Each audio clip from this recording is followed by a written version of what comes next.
Olá, bem-vindo ao Entre Médicos, uma conversa entre especialistas para você, nosso ouvinte.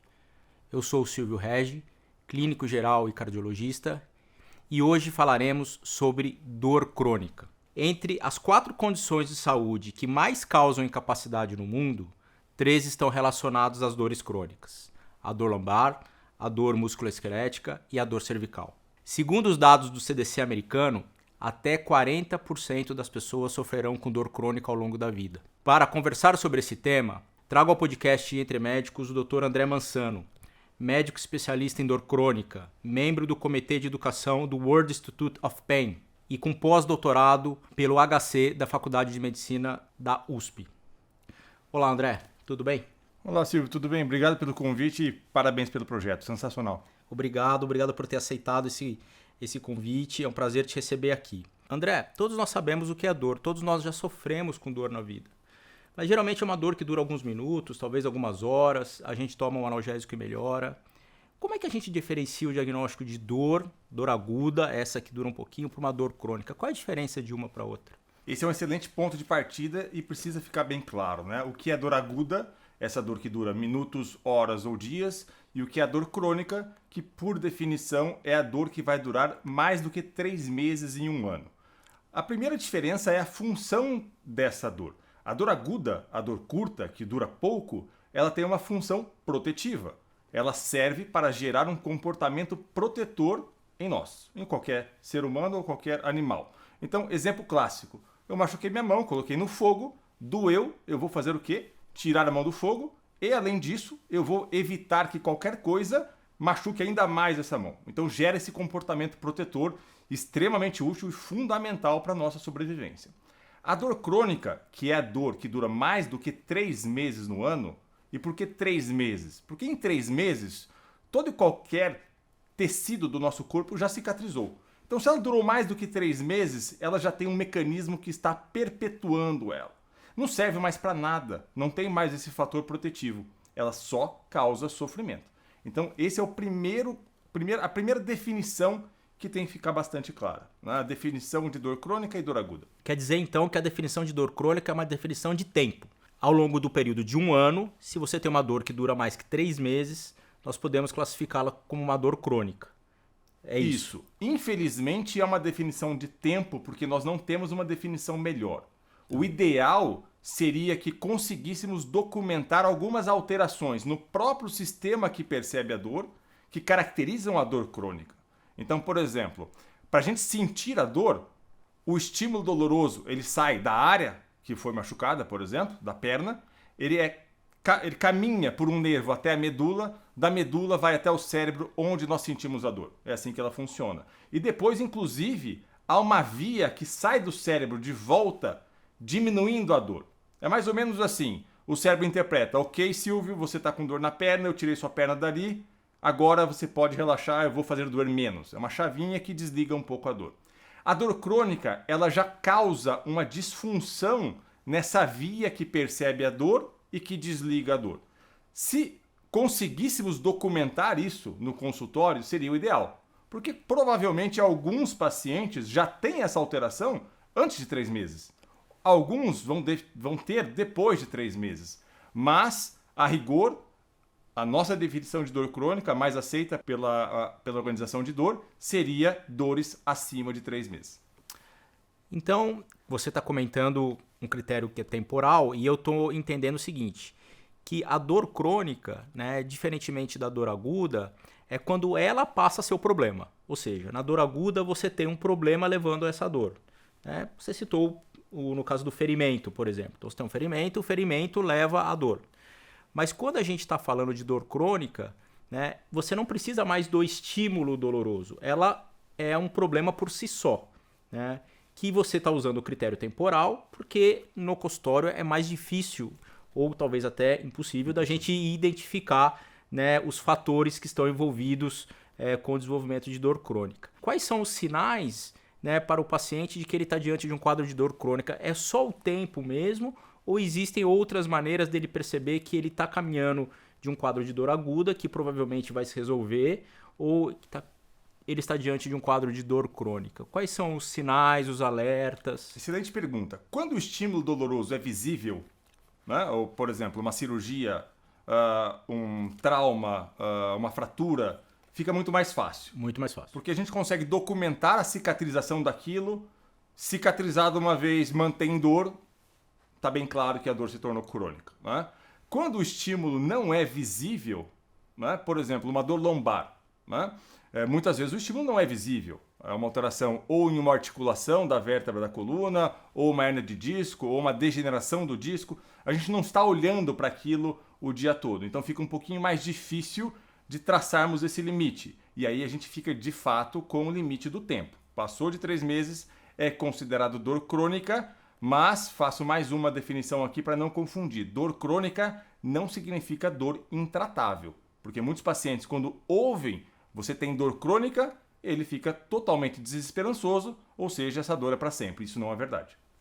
A gente volta ao tratamento, ou a gente vai ao tratamento daqui a pouco, mas antes eu queria explorar outro ponto que é o seguinte, que é o papel do médico na avaliação dessa dor. Porque os analgésicos, né, os americanos chamam de painkillers, os anti-inflamatórios, eles são largamente disponíveis nas farmácias, né, e a gente tem às vezes até mesmo em casa, ali na nossa farmácia particular, né, e muitos dos pacientes ficam ali tomando analgésicos de uma maneira quase que perpetuando um autotratamento de dor. Então eu queria que você contasse pra gente, assim, qual a importância do médico nessa avaliação dessa dor crônica, porque provavelmente a gente tem coisas muito importantes ou muito graves envolvidas no desenvolvimento da dor. Quais são os exames que você pode no consultório eventualmente utilizar para avaliação dessa dor? Óbvio, eu entendo, né? Depende de onde a dor surge. Então, uma dor de cabeça, você vai lançar mão de alguns exames, a dor lombar, talvez outros, enfim. Mas conte pra gente, qual é o papel do médico nessa avaliação inicial da dor crônica? Esse é um ponto muito importante, que é da automedicação, que ela é muitas vezes necessária, porque não tem como todo sintoma doloroso o paciente inicialmente conseguir um atendimento médico, né? Então, é muito natural que o paciente procure uma automedicação com analgésicos simples ou anti-inflamatórios, daqueles que se pode comprar sem receita médica. Tá errado? Não tá errado, né? De forma alguma tá errado. Quando a dor não passa, obviamente que o paciente sozinho ele começa a ficar preocupado, né? Ou algum familiar o alerta, olha, isso aqui não tá certo, né? Procure um médico. E cada paciente tem o seu tempo assim para se preocupar com isso. Agora, o ideal é, se a gente tem um sintoma, uma dor, que ela seja em algum momento investigada. Né? Isso é fundamental. Ela precisa ser investigada. Porque, como você disse, em alguns casos, ela pode denotar, pode significar algo um pouco mais grave e muitas vezes cujo tratamento pode mudar consideravelmente se fizermos de forma rápida ou não. Né? Exemplo, super clássico e mais alarmante é a questão do câncer. Né? Obviamente que uma dor ela pode ser um sintoma de um câncer. Né? Mas há outras questões menos graves que também precisam de tratamento. E a outra coisa que a gente sabe é que quanto mais cedo nós tratarmos uma dor aguda, aquela dor que eu falei que serve como proteção, menor a chance dela se tornar crônica. Então isso é muito importante também. A gente não pode negligenciar a ocorrência de dor e deixar ela se estender a longo prazo. Com relação ao papel do médico na questão de investigação, obviamente que é conversar com o paciente, entender todos os sintomas que o paciente está sentindo, examinar o paciente e, ao sinal de que algo está errado, vai avaliar a necessidade de um exame que nós chamamos de complementar. Que, a depender, pode ser exames de sangue, específicos ou não, a depender pode ser exames de imagem, como tomografias e ressonâncias, e claro, aí vai depender da região da dor que o paciente está sentindo. Entendo perfeitamente. Então quer dizer que os exames complementares, ele tem seu papel, que é esses exames que nós utilizamos para nos ajudar no diagnóstico. Ele tem seu papel, eventualmente, e é muito importante que o médico esteja à frente disso, né? Porque os pacientes, muitos se automedicam, infelizmente, e às vezes eles chegam ao consultório até já pedindo o exame que eles querem fazer, né? E não é exatamente isso que a gente precisa, quer dizer, cada paciente vai ter o seu direcionamento. Muito bem. Quando você avalia um paciente com dor crônica e você chega à conclusão de que não tem uma causa que seja resolvida, né? eu acho que, você citou câncer, por exemplo, né? Ou poderia ser uma hérnia de disco, enfim. Você está diante de um quadro em que a dor é o problema. Sim. Né? E talvez isso seja uma das condições mais desafiadoras da medicina. Você tratar a dor como o problema. Né? Todos nós lembramos de alguns analgésicos muito comuns para tratamento de dor. Né? Posso citar a Novalgina, a dipirona, melhor dizendo, posso citar o paracetamol. Mas o tratamento da dor, André, ele vai muito além de analgésicos, né? A escala de medicamentos, né, o arsenal terapêutico que você tem em mãos, ele é muito grande. Começando inicialmente por medicamentos, né, por tratamento medicamentoso. O que você dispõe hoje na medicina por tratamento da dor crônica? Ótimo. Então, além dessas medicações que você citou, que são conhecidas como os analgésicos simples, né, e os anti-inflamatórios, nós temos o que nós chamamos de moduladores de dor. Então, por exemplo, lembra que eu falei que o estímulo doloroso sai da região, entre aspas, machucada e vai até a medula? Nessa região, ela sai de um neurônio e vai para o outro. E essa transferência de informação de um neurônio para o outro, ela se faz através de liberação de algumas substâncias químicas muito específicas. Alguns medicamentos têm a capacidade de diminuir a liberação dessas substâncias, ou seja, diminuir a propagação da dor, o caminho da dor. São classicamente o que nós chamamos de medicamentos anticonvulsivantes. Faça um parênteses, o paciente não tem convulsão. Mas o que acontece? O anticonvulsivante, ele consegue estabilizar aquele neurônio que causa convulsão. E alguns deles conseguem estabilizar neurônios causadores de dor. Então já são medicamentos extremamente úteis em alguns tipos de dor crônica. Outro tipo de medicamento são os antidepressivos, que vão agir em outra via. Naquela via que eu disse que o estímulo doloroso chegou do cérebro e ele vai descer inibindo a dor. Esse caminho, que nós chamamos de via descendente, porque desce, inibitória, obviamente porque inibe a dor, ela é mediada principalmente por duas substâncias, chamadas de noradrenalina e serotonina. E alguns antidepressivos agem exatamente aumentando essas duas substâncias, então eles têm um poder analgésico. Agora, muitas vezes, e aí o papel do médico é fundamental, o médico receita aquilo e não explica isso. O paciente ou lê a bula ou vê algum vídeo no YouTube e fala, poxa, mas eu não tenho convulsão? Poxa, mas eu não tenho depressão? Ah, o médico então está achando que é dor da minha cabeça. Muito comum. E não para a medicação. Então é importante esse papel pedagógico, ensinar o que está acontecendo para aumentar a aderência do paciente aos tratamentos e vai, obviamente, otimizar a chance de sucesso. E, obviamente, que nem tudo são medicamentos. Né? É claro que a gente gostaria, e o paciente quer muito isso, um medicamento mágico que tira a dor dele para todo sempre. Mas existem tratamentos não medicamentosos extremamente importantes, até digo fundamentais, e o melhor deles, obviamente, hoje é a atividade física. Não tem como manejar um paciente com dor crônica sem tocar nesse assunto de atividade física, né? Porque isso aí é muito importante, inclusive documentado com um estudo brasileiro muito interessante. Esse estudo é fantástico. Pegaram ratinhos na USP Ribeirão Preto, fizeram uma lesão no nervo ciático, causaram uma dor neuropática nesse ratinho, né? E depois avaliaram a medula e documentaram todas as alterações que causam a dor crônica. Eles fizeram um experimento. Metade eles colocaram os ratinhos para nadar e metade não. As alterações de dor crônica nos ratinhos que nadaram eram muito menores. Então, hoje não dá para falar em dor crônica sem tocar no assunto atividade física. A atividade física é um desafio, né, André? Você sabe que eu sou cardiologista. Obviamente, eu prescrevo atividade física diariamente no meu consultório. Mas o que eu percebo é que a aderência ela é baixa, né?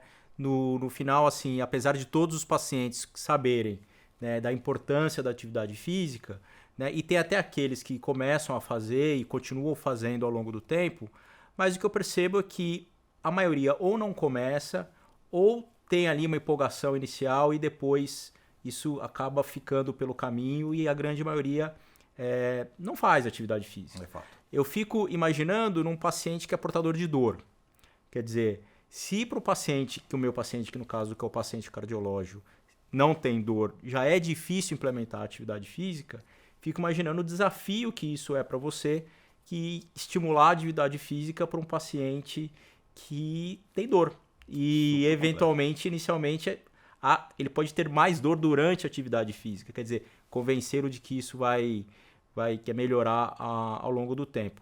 E aí eu acho que é fundamental o que você disse sobre os moduladores de dor, seja antidepressivo ou seja os anticonvulsivantes, porque eles permitirão que o paciente sinta menos dor e consiga fazer a atividade física mais facilmente. Agora, é importante dizer, né, André, que esses moduladores de dor eles não são para ser tomados em um comprimido igual a gente toma um analgésico simples. Eu digo isso porque eu tive um caso recente que o paciente, todas as vezes que ele tinha dor, ele tomava um comprimido de pregabalina, que é um desses medicamentos que a gente usa. Não é assim que eles funcionam, né? Não. Então, esses moduladores de dor, eles não têm a função analgésica imediata como tem uma dipirona, um paracetamol ou um anti-inflamatório. Ele precisa ser tomado de forma regular, né? No período indicado, para justamente diminuir essa sensibilidade à dor. E de fato, o exercício físico é um desafio para todos nós, né? E a gente acaba criando algumas desculpas, todos nós, né? Porque sair da cama para fazer atividade física não é algo assim super natural, né? Eu mesmo, eventualmente, falo, poxa, não, hoje não vou porque eu estou cansado, trabalhei demais. Imagina um paciente com dor crônica. Por isso que tem que ser gradual.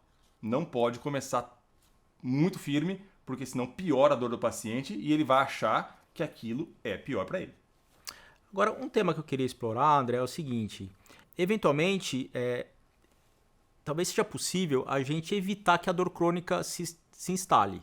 Um quadro clássico é quando a gente está, por exemplo, diante de uma cefaleia por abuso de medicamentos. Uhum. Então, você deve conhecer muito bem, até muito melhor do que eu, obviamente, paciente que abusa do uso de anti-inflamatórios ou, eventualmente, de analgésicos simples, depois se torna dependente daquele fármaco, né, e não consegue ficar sem. Ou seja, ele tem um quadro de dor crônica por ter abusado de analgésico. Então, assim, eu estou dando um exemplo de comportamentos que talvez evitem você desenvolver um quadro de dor crônica. Que outros você vê como importantes para isso? Atividade física regular, manter peso, dieta, ou como você classificaria a profilaxia da dor crônica, ou seja, atitudes que o paciente poderia ter para evitar que se desenvolva uma dor crônica, dentro daqueles casos em que isso é possível, porque muitos talvez não seja. Para responder isso, vamos passar pelas razões pelas quais as dores crônicas estão aumentando no mundo e estima-se que elas vão aumentar em 30% até 2050. Além do envelhecimento natural da população, o estresse é extremamente importante, então a gente sabe que o estresse sensibiliza todas as vias da dor, né? Agora, é muito difícil controlar o estresse atualmente, né? Eu até, entre aspas, brinco com o meu paciente, eu falo, fico com vergonha de falar isso para você, mas você tem que controlar o seu estresse, porque eu malemar controlo o meu, né? E hábitos saudáveis são fundamentais, né? Porque assim, ganho de peso, a gente sabe que o tecido adiposo em excesso é uma usina inflamatória, né? Além da sobrecarga física que causa, por exemplo, em articulações. Tem estudos que mostram que perda de 5 quilos num paciente com 90 a 100 quilos diminui a incidência de artrose do joelho em 50%. Né? Então a perda de peso também é fundamental.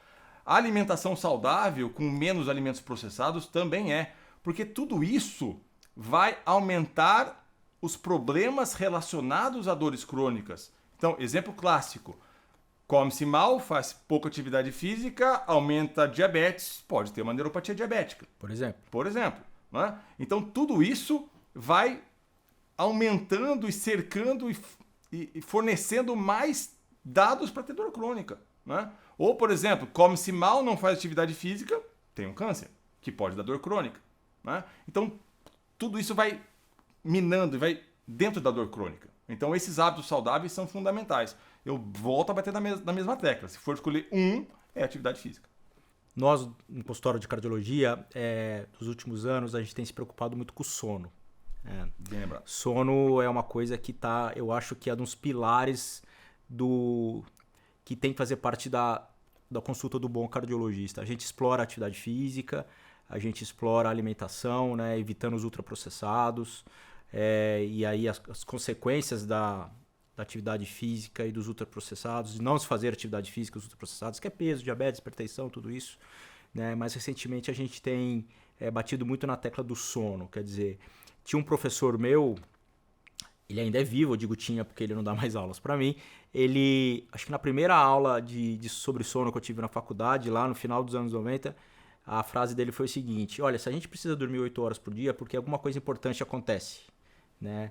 E sem dúvida nenhuma, cada vez mais a gente sabe que muitas coisas importantes acontecem durante o sono, e o sono ele não é só tempo, ele também é qualidade. Às vezes dorme-se um número de horas suficiente, mas com uma qualidade péssima.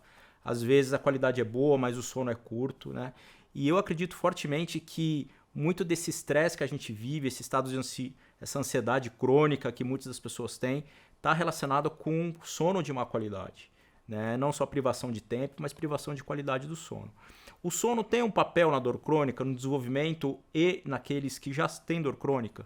Super bem lembrado esse tópico, tem, e é uma via de mão dupla, né? Então a gente sabe que a insônia ela piora inúmeros estados dolorosos, e os estados dolorosos, por sua vez, pioram a questão do sono, né?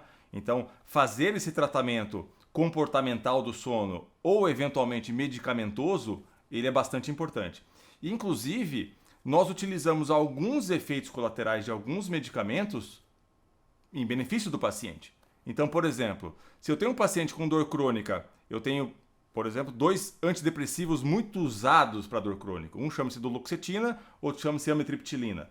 Eu sei que a amitriptilina causa sono. Então, se o paciente tem um problema muito importante de sono, eu posso eventualmente preferir essa que causa sono. Ou a própria pregabalina, que também aumenta o sono, né? Então, super importante, e é fundamental que a gente aborde esse tema e trate essa questão do sono, sim. Muito bom. Agora nós falamos aqui de questões comportamentais, de atividade física, de sono, de medicamentos, mas eventualmente até medicamentos muito fortes, até opioides, que são aqueles medicamentos derivados de morfina, ou eventualmente até a própria morfina. Mas o tratamento da dor, ela não se resume a isso, né? O que eu estou querendo dizer para o nosso ouvinte é o seguinte, que muitas vezes a gente pode ter também procedimentos médicos que ajudam no tratamento da dor. E você é um grande especialista disso, né? Conta pra gente quais são esses procedimentos médicos que você utiliza para o tratamento da dor, quando ele se aplica na prática e como evitar abuso também, porque eventualmente alguns pacientes nunca fazem isso sozinho, porque seria impossível, né? Mas são levados para esses procedimentos sem ter a necessidade deles. Ou seja, existe um momento certo de se pensar nesses tratamentos. Conta pra gente, como é que está a questão dos tratamentos invasivos da dor? A leitura decisória, a decisão disso é bastante simples, né? Então, a gente sempre vai daquilo que é mais simples para aquilo que é mais complexo, sempre daquilo que oferece menos risco para aquilo que oferece mais risco. Para isso, é importante que o paciente entenda que não há uma bala de prata para dor crônica. Se houvesse, eu ia usar sempre ela, né? Então, a primeira coisa que eu quero é que o meu paciente não piore. Então, não quero oferecer um procedimento desnecessário com o risco dele piorar. Então, basicamente, medicamentos e medidas comportamentais, que nós conversamos bastante aqui hoje. Se isso não resolver, nós então subimos um degrau na complexidade do tratamento. E aí nós temos os procedimentos minimamente invasivos, né? Vamos usar aqui a hernia de disco como exemplo, que é bastante emblemático. O paciente tem uma hernia de disco cujo tratamento inicial deve ser medicamentoso e fisioterapia, tá? A não ser que o paciente tenha uma perda de força, aí tem que operar rápido. Fez isso, melhorou? Ótimo. Fez isso e não melhorou? Nós temos a possibilidade de fazer aquilo que nós chamamos de bloqueio da dor, né? Como que funciona? Então, guiados por um raio-x digital, usualmente no centro cirúrgico, com o paciente sedado, igual uma endoscopia, nós posicionamos algumas agulhas ao lado do nervinho comprimido pela hérnia e injetamos uma substância anestésica e anti-inflamatória. Estudos mostram que isso diminui a necessidade de cirurgia, em 80% dos casos. Se isso não melhorou, a gente começa a pensar em cirurgia, né? Que o Alberto conversou com vocês aqui sobre dor lombar. Então, é muito importante caminhar junto com o paciente nessa escada que eu chamo de escada analgésica para oferecer aquilo que tem de menos invasivo para tentar resolver o problema dele. Agora, ele precisa entender todo esse cenário antes de começar, porque senão ele vem a mim toma um medicamento, não melhora e sai procurando vários médicos. Então é muito comum o paciente com dor crônica já ter procurado 8, 9, 10 médicos. Ele precisa entender isso, porque a gente vai ter que caminhar até chegar no tratamento que vai resolver o problema dele, felizmente, com a menor invasividade possível.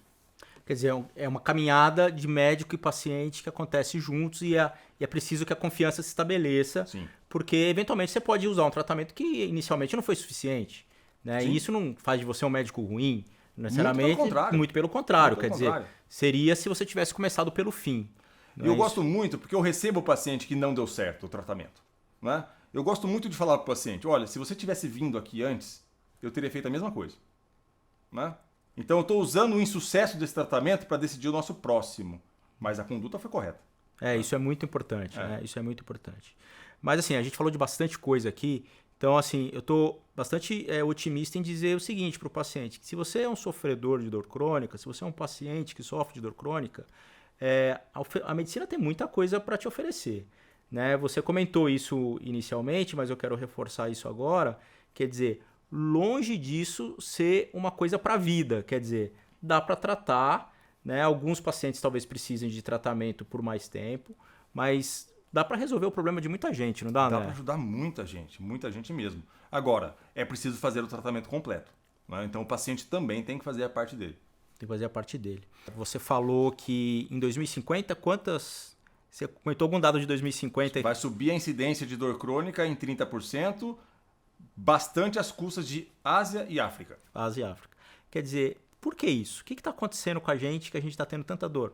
Está acontecendo que a gente está envelhecendo, fazendo pouca atividade física, se alimentando mal, dormindo mal, estressado, e a medicina ela está conseguindo levar esse paciente adiante, né? Felizmente. A gente pode usar como exemplo o diabetes, né? Eu tenho certeza que a expectativa de vida de um paciente com diabetes há 30 anos era muito menor do que a expectativa de vida de um paciente com diabetes hoje.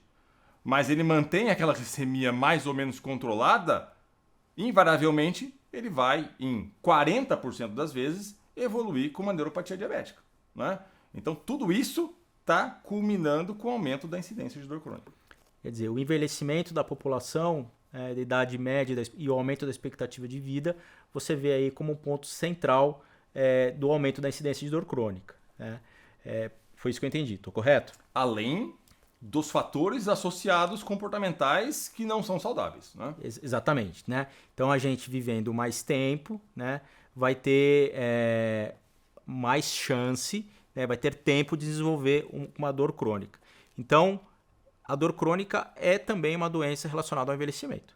Também, né? Porque se a gente for pensar aquele dado inicial que dor lombar, cervical e musculoesquelética, muito disso está associado à degeneração justamente dessas estruturas que vai aumentar com o tempo, né? E nos idosos a dor crônica são as famosas artroses, artrites. Esse é o seu dia a dia mais comum. E nos mais jovens outras causas? Eu estou errado em dizer isso? Corretíssimo, corretíssimo. E quais são? Conta pra gente. O que é mais comum nos mais jovens? O que é mais comum nos mais idosos de diagnósticos que levam a aparecimento de dor crônica? Nos mais jovens, vamos pegar 40 anos aqui como um corte, né? Abaixo de 40 anos, o que a gente mais tem são dores cervicais, principalmente de fundo muscular, dores de cabeça e dores lombares, ou musculares ou secundárias à degeneração do disco intervertebral, que é uma estrutura que começa a degenerar muito cedo, né? Quando o paciente vai aumentando a sua idade, ele vai dando mais frequência às causas articulares. Então, na coluna, ao invés de ser o disco intervertebral, são as articulações que sofrem artrose, na coluna lombar ou cervical, por exemplo.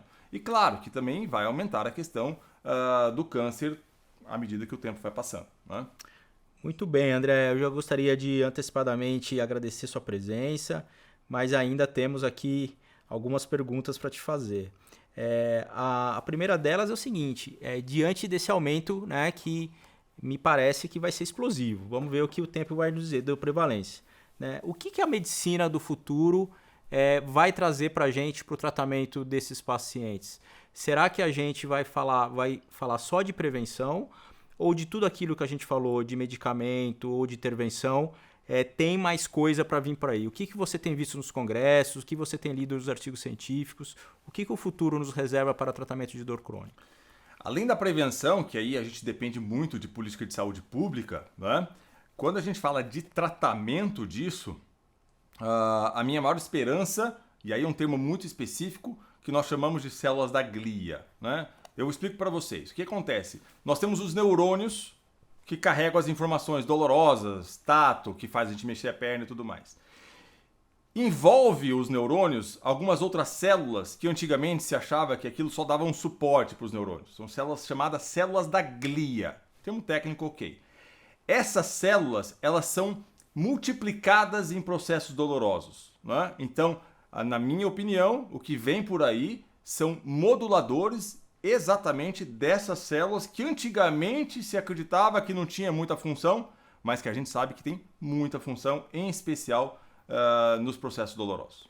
E algum destaque para os procedimentos minimamente invasivos, uso de robô, ou na sua especialidade isso não faz sentido?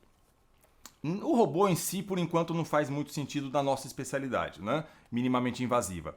O que faz sentido é a neuromodulação, né? Então, exemplo, o paciente tem uma dor neuropática grave, hoje eu consigo colocar um eletrodo na medula do paciente, eu conecto esse eletrodo a um gerador, parece um marca-passo, que fica debaixo da pele, emitindo impulso elétrico 24 horas por dia na medula para inibir a dor neuropática, né? Então, e essa tecnologia, ela tem avançado demais nos últimos anos. E eu acredito que nos próximos 10, 20, a gente vai ter muita novidade com relação a isso. Muito bom. André, agora sim, gostaria de agradecer novamente sua presença. Aprendi demais, né? Engraçado que aqui no Entre Médicos eu mais aprendo do que qualquer outra pessoa, porque eu estou presente em todos e em todos eu assisto do início ao fim. Eu vou começar a vir assistir isso aqui. Como eu estou presente em todos e todos eu assisto do início ao fim, eu provavelmente sou o que mais tem aprendido. Muito obrigado, assim, excelente. E eu queria deixar aberto para você transmitir aos nossos ouvintes as suas considerações finais, o que você gostaria de falar sobre a sua especialidade. Enfim, fica à vontade, o espaço é seu. Bom, o recado principal que eu dou para vocês, assim, batendo sempre na mesma tecla, né? Então procurem ter hábitos saudáveis, né? E são pequenas coisas, assim, se você fizer 20 a 30 minutos de atividade física por dia, isso vai dar 2% do seu dia. E aí, qual atividade física tanto faz? Aquela que for mais fácil, aquela que for mais gostosa para você, e procure se alimentar bem e evitar o estresse na medida do possível, porque a gente sabe que hoje é bastante difícil. E durma bem, né, André? E durma bem, durmam bem. Eu gostaria de agradecer você, nosso ouvinte, por estar conosco até agora. E pedir que você nos siga nas redes sociais, no Instagram, no YouTube e no Spotify. Até a próxima!